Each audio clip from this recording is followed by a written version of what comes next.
A'udzubillahi minasyaitonirrajim. Bismillahirrahmanirrahim. Assalamualaikum warahmatullahi wabarakatuh. Alhamdulillahirabbil alamin. Wassalatu wassalamu ala asyrafil anbiya'i wal mursalin wa ala alihi wa sahbihi ajma'in. Subhanaka la ilma lana illa ma 'allamtana innaka antal alimul hakim. Rabbi syrah li sadri wa yassir li amri wa hlul 'uqdatam min lisani yafqahu qawli. Alhamdulillah, syukur kepada Allah Subhanahu wa taala, segala puji bagi Allah Tuhan sekalian alam. Salam dan salam ke atas junjungan besar Nabi Muhammad sallallahu alaihi wasallam.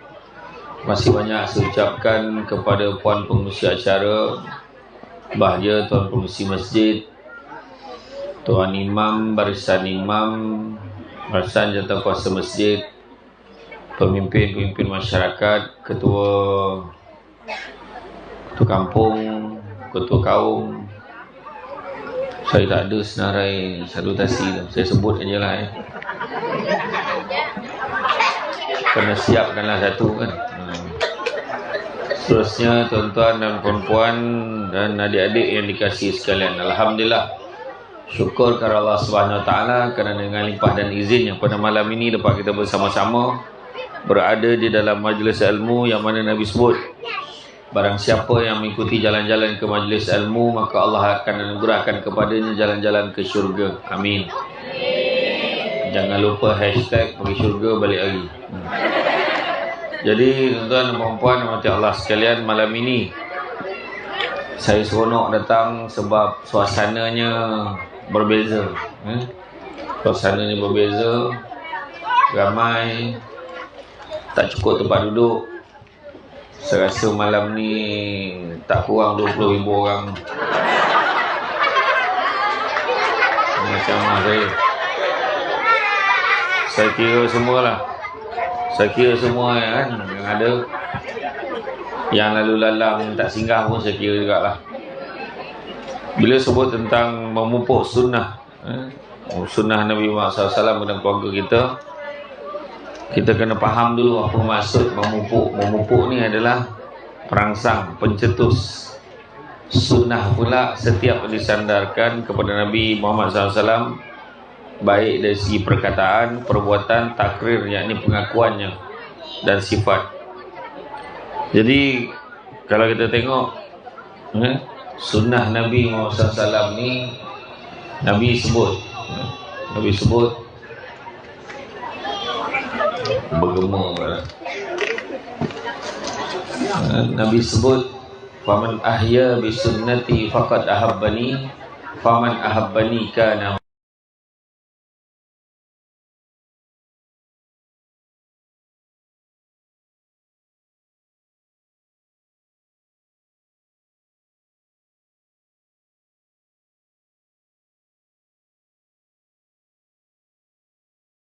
keluarganya dan mengajak umatnya untuk berakhlak baik juga dengan ahli keluarga masing-masing.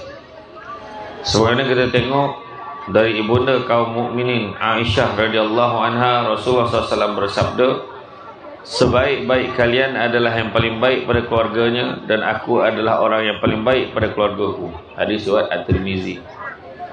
Begitu juga ada sebuah hadis diriwayatkan oleh Aisyah radhiyallahu anha juga, Rasulullah SAW tidak pernah memukul apapun dengan tangannya sama sekali. Nabi tak pernah memukul apapun dengan tangannya sama sekali, sama ada isteri dan tidak pula pembantunya, kecuali ketika baginda berjihad di jalan Allah. Makna waktu berperang je baru Nabi pukul. Kalau tidak dalam keadaan lain Nabi tak pukul.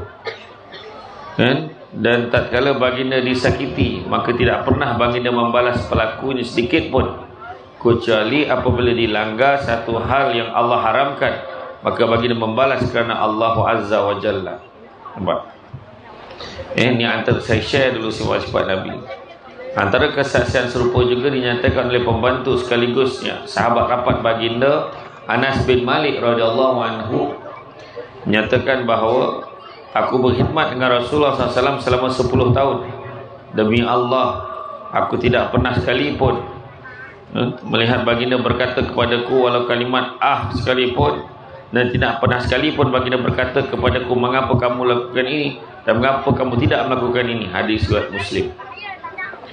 Pernah seorang ulama tabi'in bernama Al-Aswad bin Yazid rahimahullah, murid kepada Ibnu Mas'ud, bertanya kepada Aisyah radhiyallahu anha, bagaimanakah Rasulullah SAW ketika di rumah? Aisyah menjawab, baginda melakukan pekerjaan istrinya. Jika waktu salat telah tiba, baginda keluar untuk melaksanakan salat berjemaah. Hadis riwayat Bukhari. Maknanya Nabi ni kalau kat rumah, Nabi membantu setiap urusan keluarga, dan berbanding dengan kita lah, kejap saya uraikan. Barang siapa yang beriman pada Allah dan hari akhirat, janganlah ia mengganggu jirannya. Perlakukanlah wanita dengan baik, kerana sungguhnya mereka diciptakan dari tulang rusuk, dan tulang rusuk yang paling bengkok adalah bahagian atasnya. Jika engkau meluruskannya, maka engkau mematahkannya. Jika engkau biarkan, maka akan tetap bengkok. Oleh kerana itu, berbuat baiklah kepada wanita. Itu sebabnya kalau kita tengok Nabi kita ni ada contoh ikutan terbaik. Laqad kana lakum fi Rasulillahi uswatun hasanah. Sungguhnya pada Rasulullah tu ada contoh ikutan terbaik.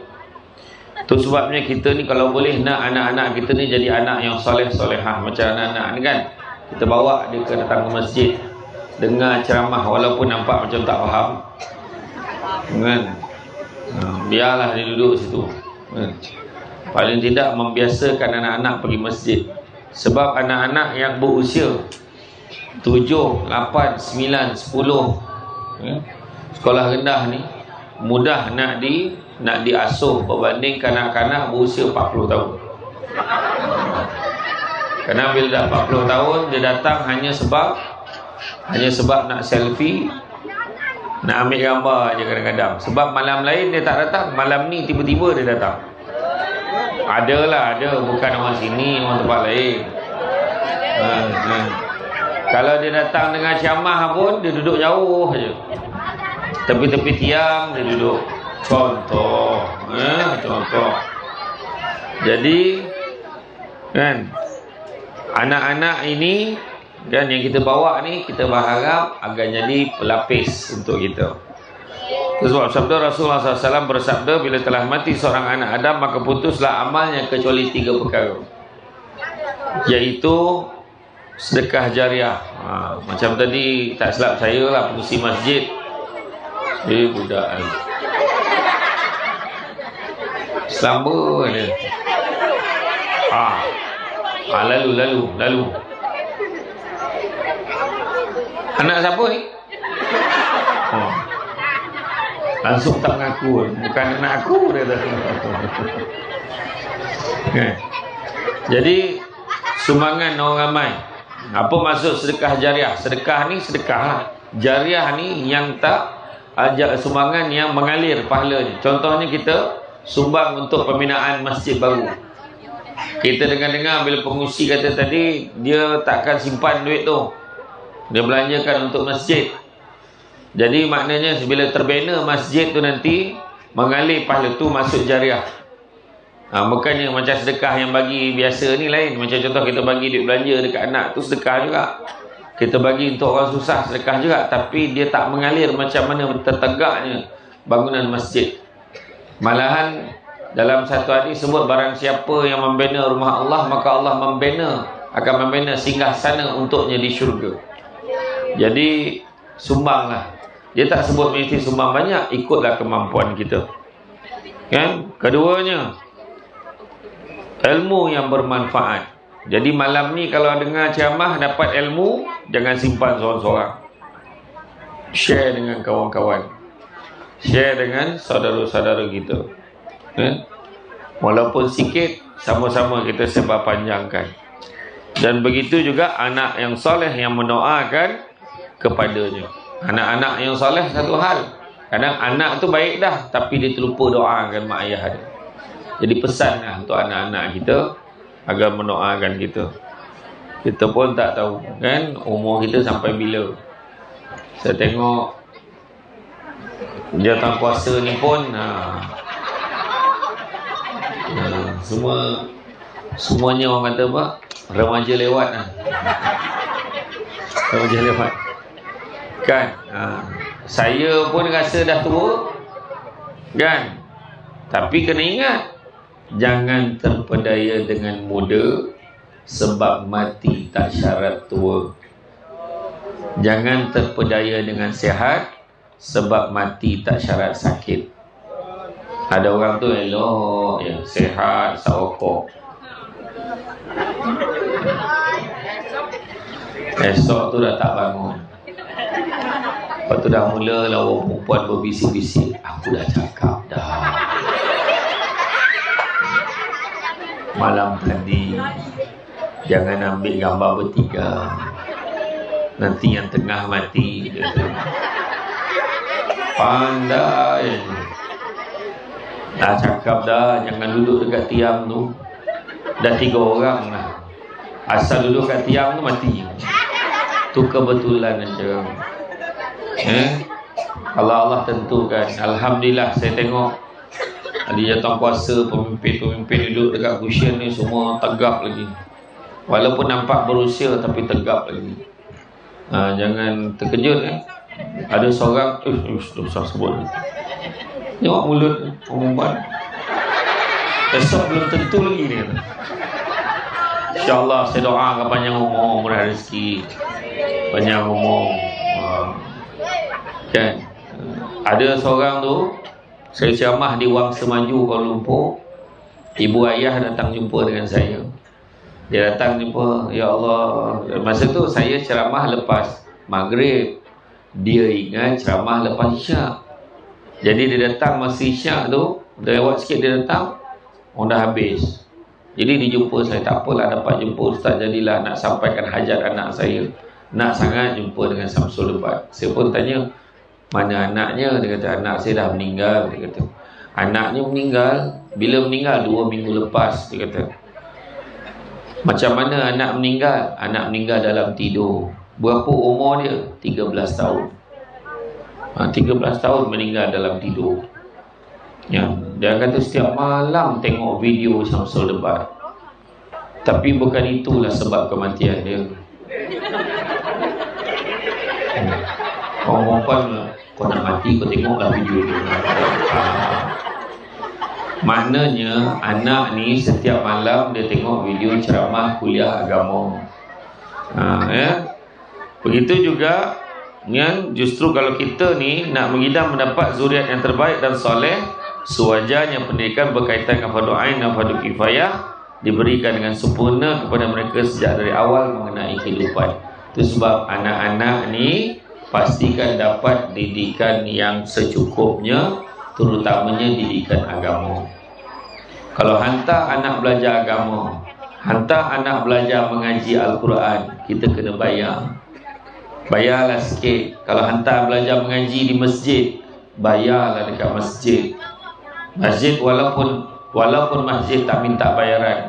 Contoh, kita bayar juga.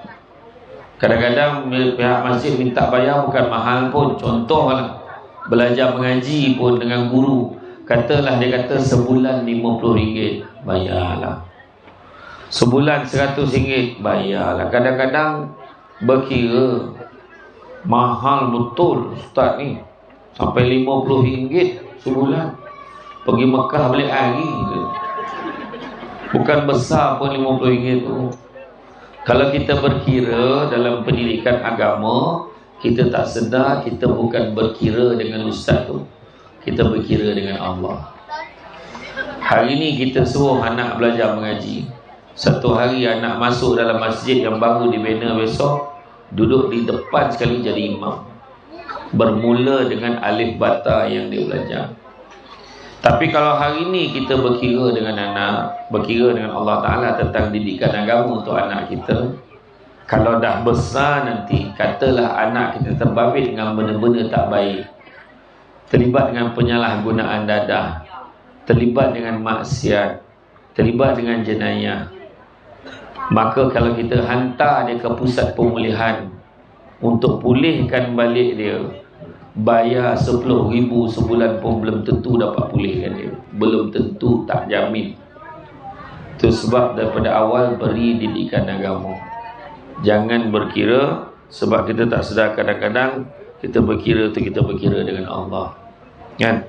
Proses didik anak ni tanggungjawab yang besar. Ia adalah merupakan tanggungjawab bersama. Dan cabaran yang paling besar hari ini adalah yang sedang ibu-ibu pegang dekat tangan sekarang ni. Itulah cabaran dia. Cabarannya adalah gadget, handphone, kan? Cuba tengok budak ni. Tahu kau cakap pasal kau ya. Pegang ni. Nampak? Ya. Anak kita kalau dia main telefon, tak makan pun tak apa. Kalaulah main game dekat telefon tu zikir, dah ramai anak kita jadi wali lah. Jalan atas air. Punya baik. Istiqamah kan? Tak makan, tak minum, tak apa. Ingat, boleh bagi anak main telefon, tapi dengan kawalan. Jangan sampai dia tak jadi kerja lain. Jangan sampai dia tak solat. Jangan sampai dia tak solat. Anak-anak kita, sekarang kita berada dalam bulan Ramadan kan? Pastikan anak kita belajar puasa. Belajar tu tak semestinya ni kan? Tapi solat jangan tinggal. Nabi pesan, didik anak kamu solat seawal usia 7 tahun. Kalau masuk 10 tahun tak solat, rotan. Tapi Nabi ajar nak rotan 10 tahun mesti ajar daripada 7 tahun. Bukannya tiba-tiba umur 10 tahun suruh solat dan dia tak solat, kita rotan. Tak betul. Mesti didik pada 7 tahun. 7 tahun, 8 tahun, 9 tahun, 10 tahun. Bila 10 tahun tu tak solat, rotan dia. Rotan pun bukan sampai mati. Sebab untuk ingatkan dia untuk solat.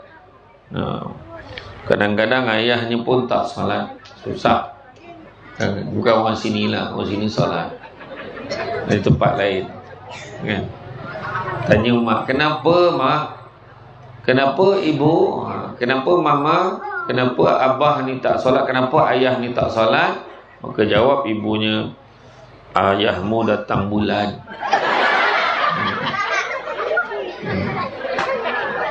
Malahan datang bulan tu sepanjang tahun.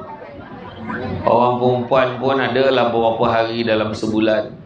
Tapi ayahmu sepanjang tahun. Tak tahulah apa jenis yang dia pakai pun tak tahu. Sampai macam tu sangat kan? Lelaki ni ketua dalam rumah tangga. Jadi dia kena bersedia menggalas tanggungjawab sebagai pemimpin, termasuk menjadi imam. Itu sebab budak-budak perempuan kalau nampak lelaki handsome, dia langsung masuk dalam status dia. Masuk gambar orang tu, oh imamku.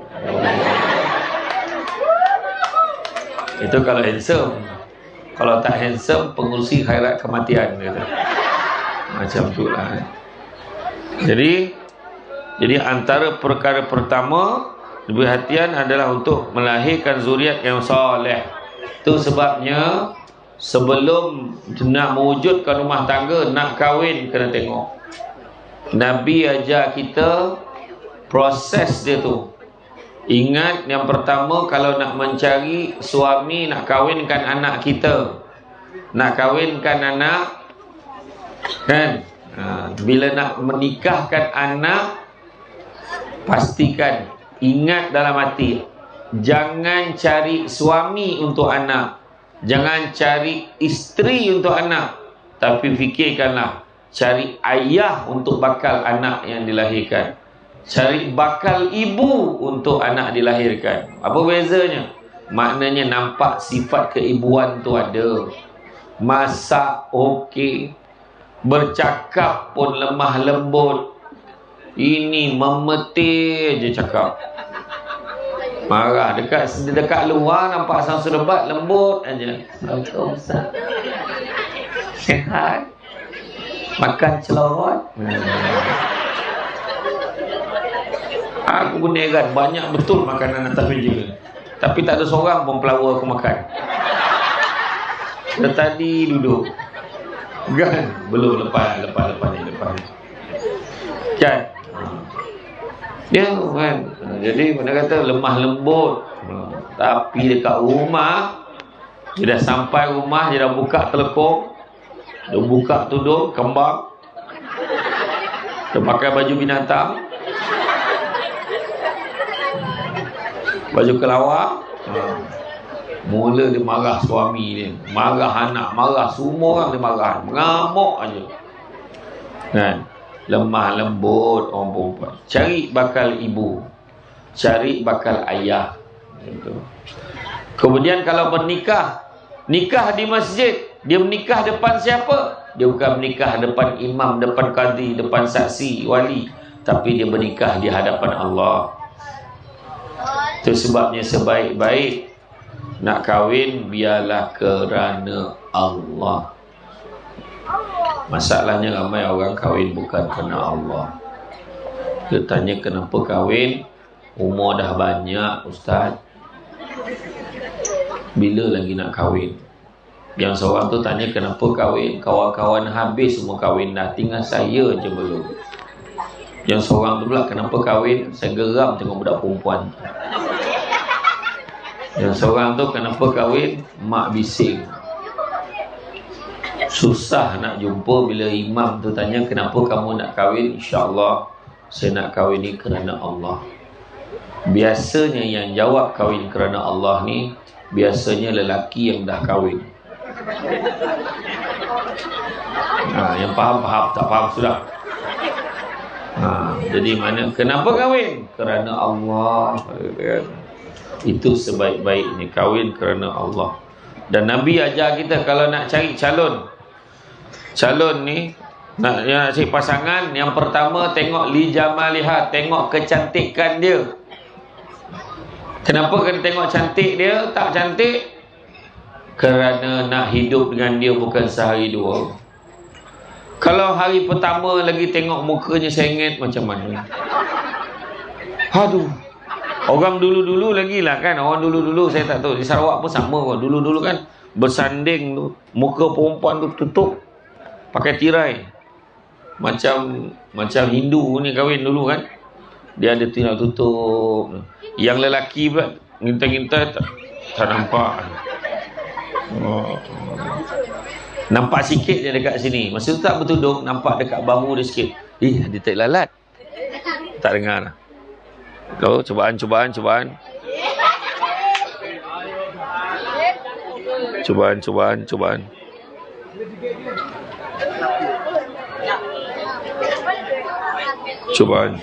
Oh, ada pula.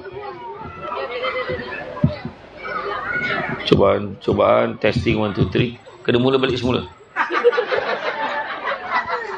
Kan, dia tengok, ada tahi lalat. Cantiknya. Masuk dalam bilik, kan? Sabar. Ada kanak-kanak kat sini. Dia pun buka tirai tu. Ya Allah. Kenapa macam tu muka kita? Dia kan, kenapalah buruk sangat gitu. Tapi jangan risau. Kecantikan ni subjektif. Semua orang tak sama. Pada saya lawa tak sama dengan lawa pula kacak. Pada saya kacak tak sama dengan kacak pada pengurusi masjid. Tak sama. Kan? Pengurusi masjid hari ni dia sama dengan saya lebih kurang, dia pakai baju lebih kurang lengan saya. Dia sempoi macam saya. Kan? Jadi tengok kecantikan dia, li jamaliha. Tengok macam mana rupa. Kadang nampak senyum, tapi bila tanya rupanya cakapnya pelik sikit. Cakap ni macam tak dengar. Apa tu? Rupanya orang Sepanyol. Yang kedua, tengok keturunan dia, keturunan yang baik-baik. Yang ketiga, tengok dari segi harta kekayaan dia. Dan yang keempat, tengok lidi nihat, tengok agama dia. Dan Nabi pesan kalau tak ada keempat-empatnya, paling tidak tengoklah agamanya. Bila tengok agama, kalau dia baik, semayang cukup, mengaji boleh, kan? Tu sebabnya cuba baca sikit. Bismillahirrahmanirrahim. Suruh baca Fatihah. Alhamdulillahi Rabbil Alamin, Ar-Rahmanir Rahim, Maliki Yaumiddin, Iyyaka na'budu wa iyyaka nasta'in. Dengar bacaan ni, bagus. Kan? Macam tu.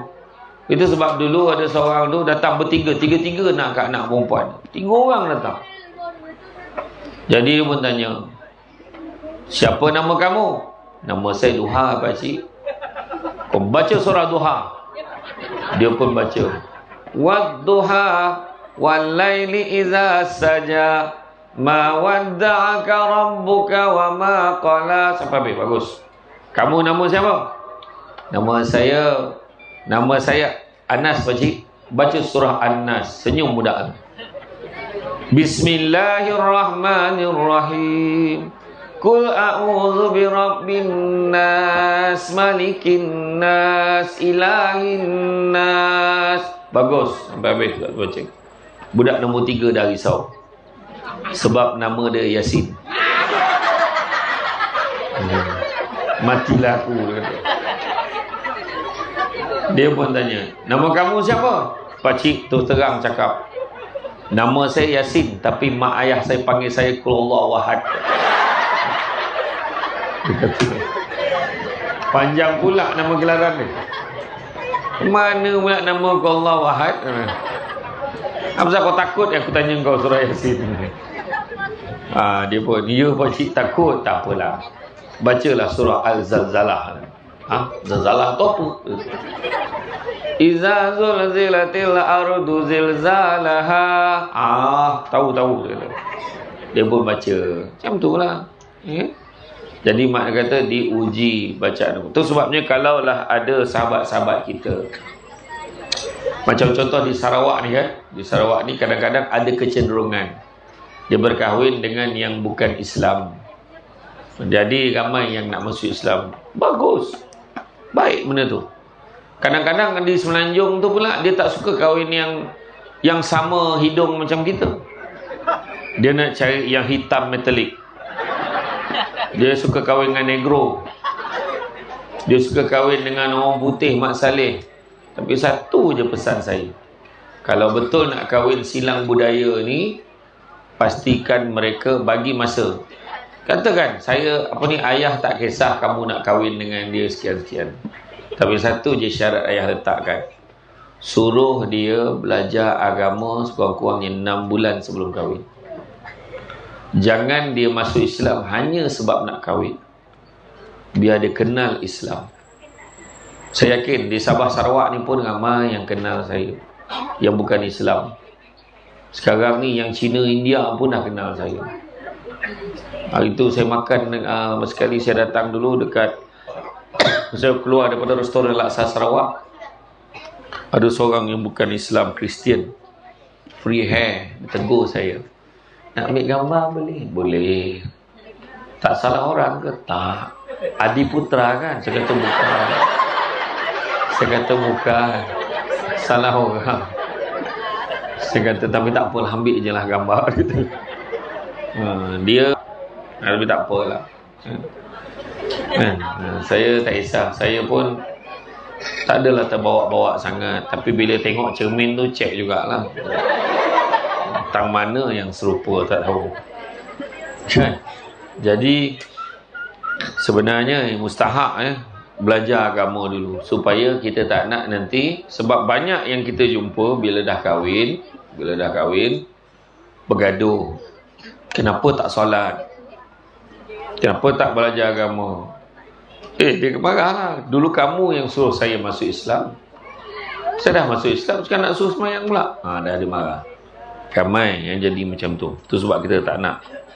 Selain begitu, pada itu tanamkan akidah yang utuh dalam diri anak-anak sebagai asas dan tunjang dalam diri. Akidah ni penting. Kita tengok banyak anak kita yang rosak akidah disebabkan terlalu minat kepada artis-artis luar negara. Blackpink, minat dengan artis Korea. Kadang-kadang bayangkanlah, ada sekali itu ada seorang artis Korea yang popular mati bunuh diri. Oh, dia pun menangis sekali. Budak perempuan tu bertudung, duduk di Universiti Islam yang terkemuka dalam Malaysia. Dia pun sama berkabung pasang lilin. Ditegur oleh mufti wilayah pada ketika itu. Haram hukumnya berkabung seperti itu. Maka dia pula marah mufti tu. Dia kata dia tahu apa? Bayangkan. Banyak sekarang. Benda pelik-pelik banyak sekarang. Bawa kek pergi kubur lah. Macam-macam sekarang. Banyak benda-benda pelik yang orang ikut. Kan? Kemudian Rasulullah SAW bersabda bermaksud tidak ada sesuatu lebih berat di atas neraca timbangan seseorang hamba di hari kiamat selain dari akhlak yang mulia, akhlak yang baik. Macam tadi saya sampai, baik betul akhlak orang sini. Sampai-sampai berbaris panjang menyambut saya. Penat aku menyalam kiri kanan. Rasa macam Perdana Menteri sampai. Kan? Baik betul semua tegur, apa khabar Ustaz? Yang ramainya tinggi Ustaz. Saya memang tinggi. Dia bak kata set model memang macam tu. Tak adalah. Tak ada. Kan? Bak kata orang akhlak yang baik, makan sirih berpinang tidak, pinang ada di Kota Melaka. Makan sirih mengenyang tidak, tegah dek budi dengan bahasa. Kalau mencari pokok berbuah, pucuknya lebat, dahan berdaun. Kalau nak jadi insan bertuah, duduknya beradab, tegaknya bersantun. Jadi kalau kita tengok tadi, sebab saya dengar tadi pantun pengurusi majlis. Indah berbalam si awan petang, awan berarak di celah pohon cemara, dia kata. Tinggi betul pohon cemara tu, sampai awan berarak celah pokok tu. Saya ni memang suka kat pantun. Saya dengar je pantun orang, kan?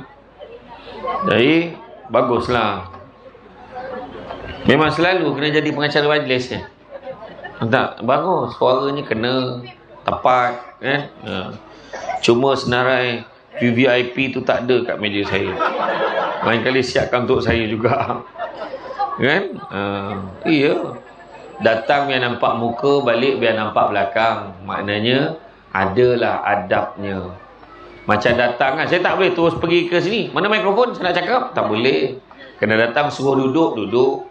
Saya duduk dulu. Dia tunjuk tadi, jangan duduk sana, duduk sini, duduk situ. Ikut aja lah. Kan? Dalam banyak-banyak majlis, kebanyakan majlis saya duduk kat sofa. Malam ni merasa duduk kat cushion. Ini tahu rumah siapa punya cushion pun tak tahu. Rumah siapa punya cushion ni cakap. Teringat dulu-dulu. Kan? Ada lagi orang pakai cushion. Okeylah. Malam raya tukar sarung. Ya, tapi itu sedap duduk. Rasa macam tak nak bangun. Kan? Betul. Dia suruh duduk. Kalau suruh makan. Kan? Tapi dah tak suruh makan, sembiah dulu. Betul, itu namanya adab dan akhlak. Ingat tak? Itu sebabnya kalau kita tengok kata Imam Malik, biar ilmu sedikit tapi jangan tak ada adab. Nak cari menantu, cari yang beradab. Tapi sebelum kahwin memang semua jaga adab. Datang rumah orang tua, lalu tu bukan menunduk lah, menyarap. Minum sedap air ni, air basuh tangan minum. Baik betul budak. Lepas tu bila apa tanya, makcik nak tanya boleh? Tanyalah, Zuhur dah masuk belum? Pukul 10 dah tanya Zuhur masuk belum? teruk betul. Itu sebelum kahwin. Selepas kahwin lain ceritanya, kan? Jadi mana cari yang beradab, sopan santun, berbudi bahasa. Kalau kita tak jaga adab dan akhlak, macam mana kita nak bawa diri kita? Disebabkan anak adalah harta yang paling berharga selepas iman kepada Allah dan Rasulnya, makin menjadi salah satu faktor mendekatkan diri pada Allah SWT. Akhlak ni. Sebab Imam Malik kata, biar ilmu sikit, jangan tak ada adab. Adab ni mustahab. Salah seorang anak murid kepada Imam Malik, anak murid dia, anak murid yang paling senior, anak murid yang paling senior daripada Imam Malik ni, dia mengabdikan dirinya. Dia mengabdikan dirinya kepada Imam Malik untuk belajar ilmu selama 20 tahun. Tetapi 18 tahun dihabiskan untuk belajar adab sahaja. Itu sebab saya belajar di Sarawak ni, janganlah komplain makanan. Saya pernah pergi bulan puasa di sebelum PKP. Saya kena pergi berceramah di Seri Aman. Sampai masa tu di Kuching, nak pergi ceramah di Seri Aman, makan masa perjalanan 4 jam sebab masa tu jalan Pen Borneo belum siap lagi. Berzikir sepanjang jalan tu. Ya Allah, kenapalah jalan ni macam ni? Bergegar-gegar nak sampai sana. Sampai dekat sana buka puasa, dia bagi Samsul Debat makan apa? Obor-obor. Aku kata macam mana lah nak makan benda ni. Saya cuba rasa pun tak boleh. Lepas tu Ustaz, ni Ustaz, bubur pedas Sarawak. Sampai isyak tak pedas. Saya ni orang Negeri Sembilan, kuat pedas. Macam mana dia boleh bagi nama bubur tu bubur pedas dengan tahap tak pedas-pedas? Tapi saya makan sikit aja. Jadi masa tu adalah yang tegur saya, sikit makan Ustaz. Saya buka puasa memang tak makan banyak. Yang sebenarnya aku lapar. Balik malam tu berzikir lagi. Sampai di lepas ceramah tu, lepas tarawih tu, gerak sampai di Astaka. Di Astana. Yang tempat mi kolok tu. Mi kolok mangkuk merah, Astana. Sampai dekat Astana tu, saya makan mi kolok mangkuk merah pukul 2 pagi, 4 pinggan. 4 mangkuk.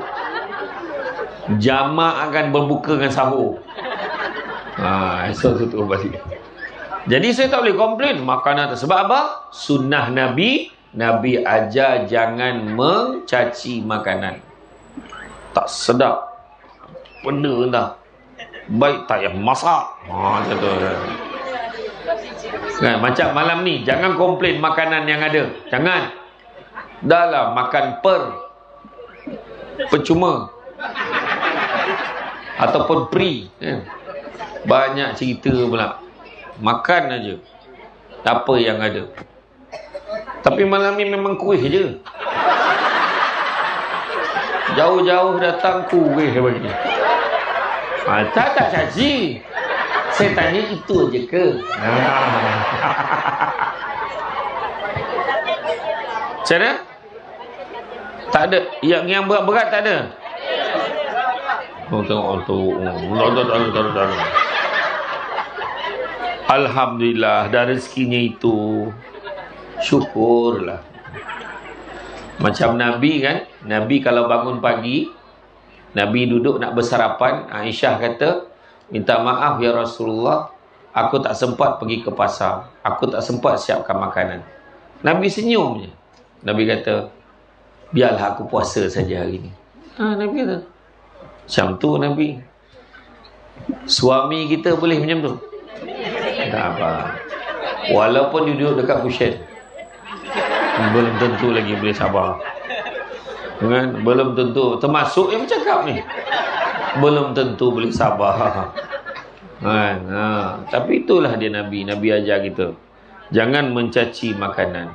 Bila pergi makan kenduri, jangan cakap lauk kenduri dia tak sedap, jangan cakap. Nabi tak ajar. Itu sebab kalau pergi makan kenduri sekarang ni kebanyakannya buffet. Jadi kalau ambil sikit aja dulu, letak. Kalau rasa tak cukup, tambah lagi macam tu. Jangan terus ambil banyak. Kemudian elok tombak sebab disopoh dengan bosi berani. Elok anak sebab diasuh dengan budi pekerti. Macam anak-anak elok duduk ni, diam. Kan? Bagus betul. Kalau budak-budak lain dah berlari-lari dah. Tadi ada 2 orang terlepas tadi. Mana budak 2 orang tadi? Contohlah, duduk diam. Itu sebabnya budak-budak bawa pergi masjid. Kalau dia main-main dekat belakang tu, orang tua tegur je. Dek, semayang elok-elok. Jangan kita marah dia. Pergi balik. Mekap aja, main aja, pergi balik. Kalau kita marah macam tu, sampai tua budak tu tak pergi masjid. Kadang-kadang ayah tengah semayang, Allah, anak tu panjat ayah. Dan macam ni ayah ni. Jadi maknya kena tarik elok-elok. Dek, cuba tengok ayah semayang macam ni. Cuba ikut ayah semayang. Macam tu. Pandai anak ibu. Macam tu. Jangan dia marah. Pergi main jauh-jauh. Ayah kau nak semayang pun tak senang. Semenjak pada tu, waktu semayang je main jauh-jauh. Kena faham, dah dia budak. Dia budak-budak lagi. Jadi janganlah kita marah dia. Budak. Waktu ayah semayang, budak tu panjat. Faham dia budak. Lain lah kalau ayah dia semayang, mak dia panjat. Itu lain. Kalau macam tu, halau dia. Dah tua bangka, tak faham lagi. Teruk sangat perangai. Macam budak-budak main. Memanglah dia main. Dia boleh lari, dia usik sana, usik sini. Budak-budak. Lain lah kalau yang besar-besar ni boleh lari. Siap berjuruk balik tiang. Nampak imam cak dah. Itu patutlah, dah tua tak faham lagi. Kan? Jadi walaupun kita tengok hari ni banyak sangat kadar perceraian di dalam Malaysia ni, banyak. Hari ni mencatatkan satu pasangan bercerai setiap 13 minit. Setakat kita ceramah ni dah 2 dah pasangan bercerai. 2-3 orang dah. Banyak sangat. Hari ni dah lah bercerai, buat konten pula lagi. Buat konten berjoget depan mahkamah. Heran betul budak sekarang. Sekarang ni budak-budak ni macam-macam istilah. Tahu kenapa? Sikit-sikit konten. Masuk ada dalam media sosial. Kadang-kadang budak perempuan tu tak ada kerja. Sikat rambut pun buat live. Entahlah, kita tak terfikir lagi nak bercinta. Saya pula tengah tengok live ni, tengok live Ustaz Azhar Idrus, tengok live Ustaz Kazim, tengok live sahabat saya Abdullah Khairi, tengok live ni Ustaz Ilyas. Tiba-tiba nampak ni live siapa pula yang budak sikat rambut tadi. Saya pun tekanlah live kat situ. Samsul Debat join. Budak perempuan tu tengah sikat rambut. Samsul Debat tengok kami. Janganlah. Kan, kalau nak buat perkongsian, kongsilah benda-benda baik. Dan apa lagi yang Nabi ajar? Nabi ajar, kan, antaranya kalau kita nak amalkan sunnah Nabi ni yang senang-senang aja. Senang-senang aja. Contohnya makan buah tamar. Makan buah kurma. Buah kurma ni masalahnya orang Malaysia jumpa pada waktu bila? Bulan puasa. Habis bulan puasa, habis. Buah tamar, kotak dengan usuk-usuk hilang. Usuk tayuk. Nazak bunyi ni. Makanlah buah tamar. Yusuf tayuk. Sangat berkhasiat, sangat lazat. Yusuf pagi raya meninggal kawan. Dah tak dengar suara dia lagi. Tiba-tiba bulan puasa tahun ni, Yusuf hidup lagi dia. Ingat kena mati. Dua makanan sunnah yang kena ada. Antara makan sunnah kena ada habbatus sauda, buah kurma, madu. Faham orang perempuan? Madu. Apa dia? Saya sebut madu, saya tak sebut bermadu. Orang perempuan tu lah dia orang perempuan. Sangka buruk aja. Madu lebah, bukan madu yang berdiri tu. Ya, madu lebah. Kena ada. Jadi tu pertama. Apa lagi? Sunnah Nabi yang senang-senang, senyum. Dalam keluarga senyum. Nampak suami senyum, abang. Sambil lipat kain tu, abang. Ini nak marah aja. Lambat balik. Gimana tu? Tadi abang dekat masjid, imam ajak abang mengaji, baca pun berterabuk. Betul. Dah lambat balik. Besok tu tak jadi dia mengaji lagi. Kan? Saya cik kena marah aja. Lemah lembut senyum. Orang perempuan memandang wajah suami wajah yang menggembirakan, besar pahala. Okay. Suami pun balik janganlah marah aja. Senyum sikit. Senyum bila balik. Okay. Saya kalau dah berapa hari dah dapat dekat Sarawak. Bayangkan saya sampai 26 Mei bulan tak balik.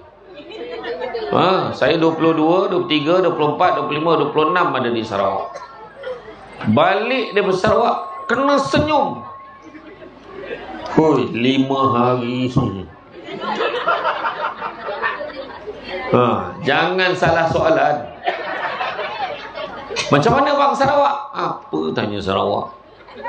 Makan sedap? Makan kau tanya. Banyak tempat bagi kuih je. Contoh. Kan? Senyum je. Ya. Abang sehat? Sehat pula tanyanya. Tegak ni sehat lah? Marah pula dia. Jangan salah soalan. Kalau dah 5 hari, kena tanya soalan yang tepat. Rindu ke abang? Macam tu. Macam tu lah. Maknanya saya dah kahwin. Kepada yang berharap tu minta maaf lah. Saya dah kahwin. Tengok ada sengit-sengit kepala pandang tadi tu, saya kena cakap. Ya? Apa lagi? Selain bersenyum. Begitu juga Nabi ajar ikut apa yang Nabi suruh, tinggal apa Nabi larang. Antaranya Nabi pesan tidak membenci pasangan yang beriman. Kalau kita nak marah isteri kita, tak suka dengan perangai isteri kita, banyak lagi perangai dia yang baik. Kadang-kadang perangai yang perempuan ni apa, dia suka apa? Orang lelaki dia tanya perempuan, apa dia perangai orang perempuan yang lelaki tak suka? Cuba cakap. Apa dia? Dia tahulah. Membebel kata. Jadi orang perempuan memang hobinya di rumah berceramah walaupun tak ada tajuk. Ada sekali tu seorang lelaki tu dia tak tahan dengan isteri ni. Dia ikat tangan, dia ikat kaki, dia seretnya, dia bawa dekat satu telaga yang berpuaka. Dia turun kat bawah. Abang ni apa? Bising lagi tu. Turun kat bawah. Dia tinggal kan. 3 hari tinggal sana. Padam. Abang bising lagi tu. Lepas 3 hari dia datang, puaka tu keluar. Puaka tu cakap apa? Kau ambil lah bini kau. Aku pun tak tahan, dia kata. Mana puaka pun tak boleh settle bini. Jadi orang lelaki kalau isteri kuat membebel, itu biasa. Orang perempuan memang macam tu. Dia tu balik, hai, lambat balik. Lambat balik pun salah. Esok tu balik, awal lagi ni, awal pun salah. Jadi saya pesan orang lelaki, kalau balik sampai rumah, kalau isteri tegur, awal lagi ni, start motor, keluar balik. Hai, ke mana tu? Awal lagi gitu. Orang perempuan ni bising biasa. Biasa. Orang lelaki dia bising waktu bila? Waktu tidur. Dia berdengkur. Dia ada bercakap. Dia sebenarnya orang berdengkur ni ada cerita dia. Dia waktu dia tidur, dia tiba dia berada di safari. Dia jadi singa, jadi harimau. Dia kejar rusa tu. Dapat seekor. Dapat seekor. Lepas dia panggil yang lain. Datang yang lain. Itu cerita dia. Sebenarnya kita yang tak tahu. Jadi esok pagi kalau malam tu dia teruk sangat tidur, cakap dengan suami, bang, malam tadi berapa ekor dapat tangkap? Macam tu. Dia kalau tidur ni, perasan tak orang lelaki kalau tidur, sebenarnya kita orang lelaki tidur tak pernah dengar. Perempuan je dengar. Jadi kalau kita tengok, ada yang bunyi mengunyah gigi. Dia gasah gigi. Ada yang mengunyah. Ada yang mungkin dah lama duduk tepi laut,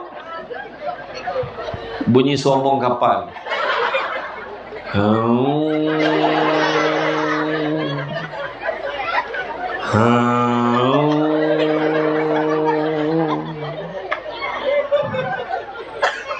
Yang ramai juga bunyi vibrate handphone.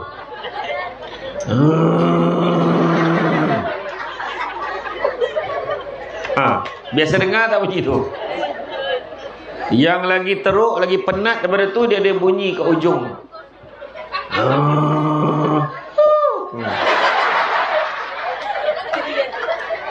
Yang lagi penat daripada tu, dia cakap bahasa Rusia ujung.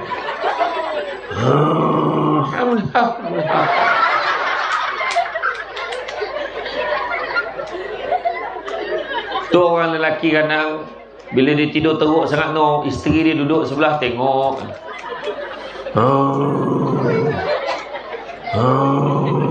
Apalah yang abang tanggung.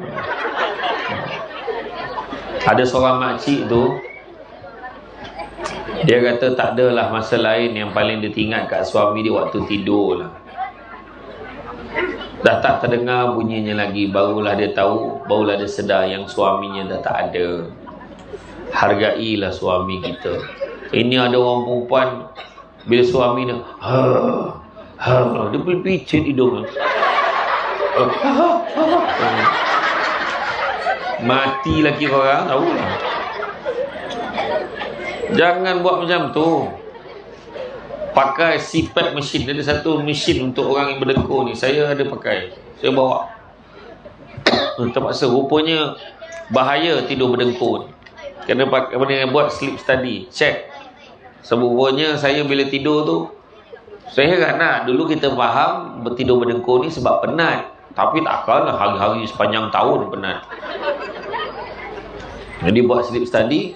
Rupanya setiap bila saya tidur tu 84 kali setiap jam, 84 kali nafas saya terhenti. Bahaya. Kalau terhenti, tiada lagi Syamsul depan. Macam tu lah. Tapi lah sebab ramai semua doakan saya. Peminat-peminat saya ramai orang tua. Semua ngaji doakan, mudah-mudahan panjang umur.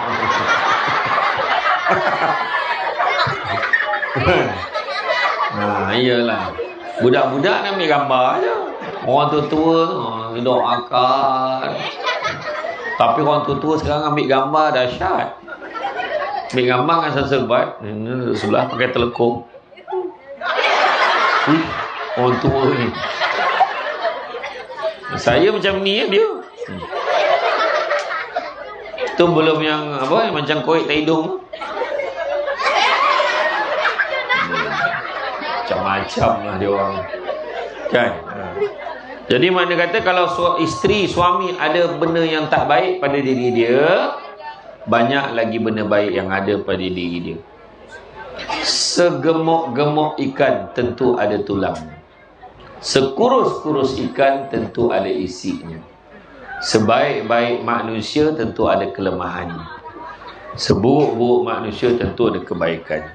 Pilihlah untuk tengok kebaikan. Jangan tengok keburukan. Masing-masing ada kelemahan masing-masing. Kata Nabi, jangan seorang mukmin membenci wanita yang beriman. Jika dia membenci salah satu perangainya, maka masih ada perangai lain yang menyenangkannya. Hadis riwayat Muslim. Kedua, saling menghormati.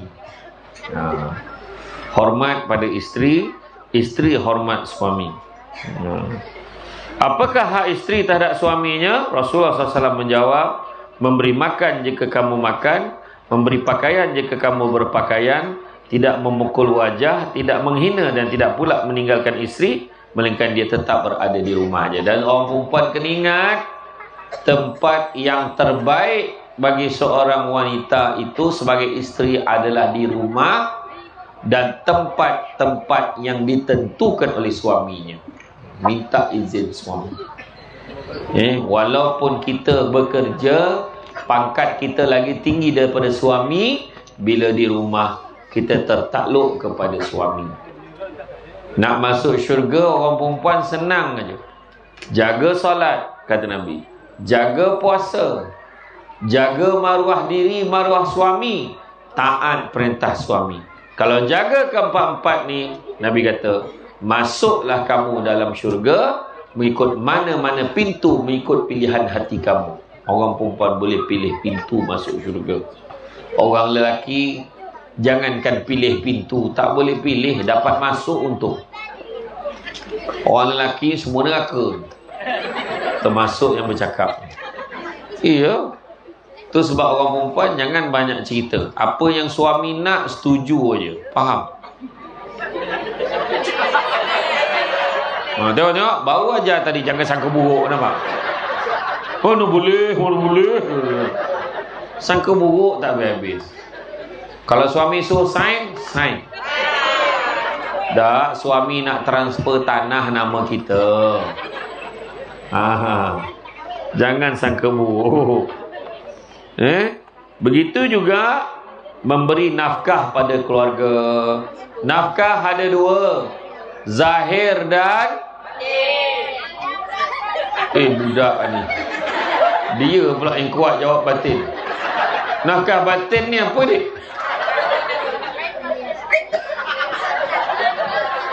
Nafkah batin ni apa?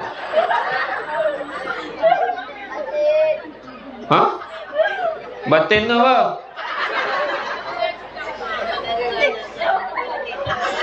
Nafkah zahir, makan, minum, pakaian dan tempat tinggal.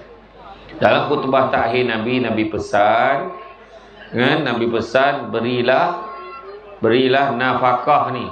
Beri nafkah, Nabi pesan. Apabila hak kamu, seperti mana kamu punya hak ke atas isteri kamu juga punya hak ke atas kamu. Apabila hak kamu telah sempurna, maka hendaklah kamu sempurnakan hak mereka seperti makanan, pakaian dan tempat tinggal. Nampak? Beri makanan, pakaian dan tempat tinggal dalam suasana kasih sayang, tu Nabi pesan. Nafkah batin, tu berlayan dengan lemah lembut. Tu yang dalam bilik tu. Faham? Saya banyak dapat aduan. Orang perempuan kadang-kadang jual mahal, reject, kesian suami. Suami kalau dalam bilik macam minta sedekah.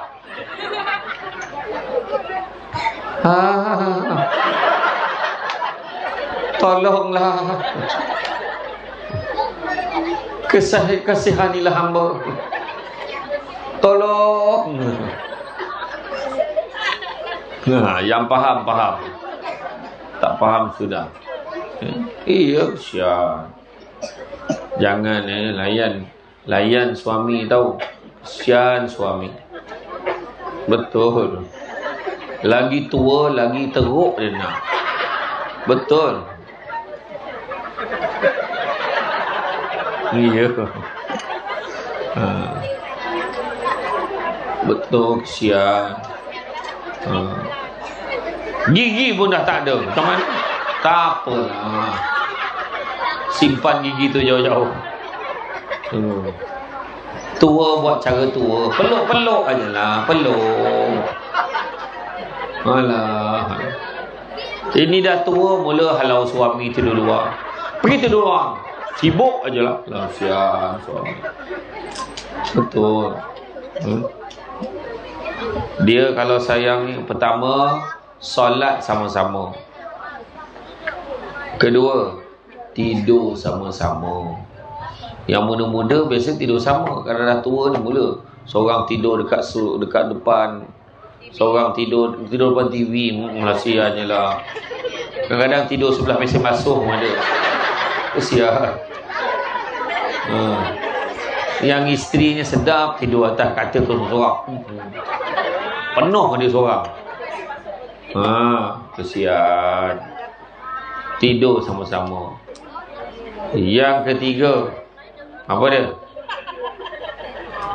Tak habis lagi gelap. Solat sama-sama. Makan sama-sama. Tidur sama-sama. Keempat, jalan sama-sama. Anak dah tidur malam, kunci pintu, naik motor round sampai Kuching. Naik motor, cepat naik motor. Sampai kat roundabout yang besar tu. Roundabout mana tadi yang jumpa yang besar tu? Tiba-tiba tap. Tayar bocor pula. Turun dia marah isteri dia. Berat lebih muatan dia. Abang lah tak cek angin. Tolak lah motor.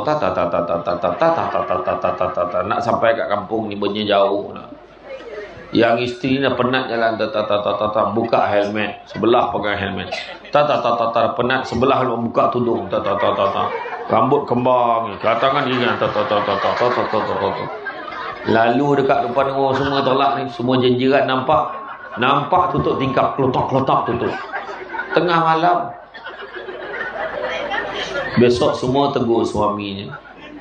Malam tadi kau ke yang tolak motosikal tu? Iya, akulah. Kau jaga-jaga. Kenapa?